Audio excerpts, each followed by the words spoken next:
La violence faite aux soignants constitue un réel problème de société. Cela est dû en partie à l'aggravation de la violence en général et à la dégradation d'image du soignant au sein de la population.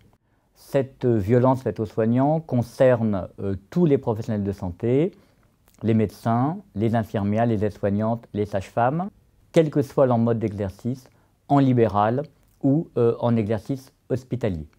Il existe deux observatoires. L'observatoire créé par l'Ordre des médecins, qui a recensé en 2014 900 signalements de violence, et l'observatoire créé à la demande du ministère de la Santé pour le milieu hospitalier, qui malheureusement recense chaque année plus de 10 000 violences faites à des professionnels de santé. Alors la notion de violence, elle est variée.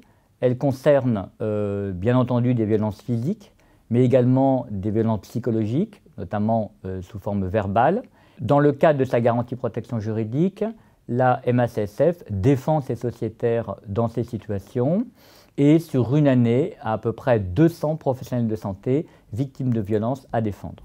On constate un certain fatalisme des professionnels de santé face à cette violence, considérant que ça peut faire partie un peu de leur métier, et donc malheureusement un taux de plainte assez réduit.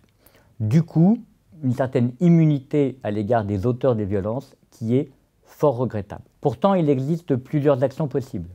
Tout d'abord, bien entendu, une action pénale contre l'auteur de l'infraction.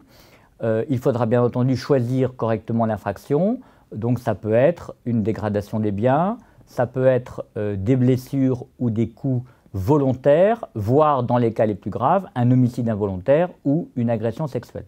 De simples menaces, par exemple contre une infirmière des urgences, des menaces de violence et des menaces de mort, peuvent faire l'objet d'une infraction pénale et donc de poursuites. Le deuxième aspect, c'est l'aspect indemnitaire.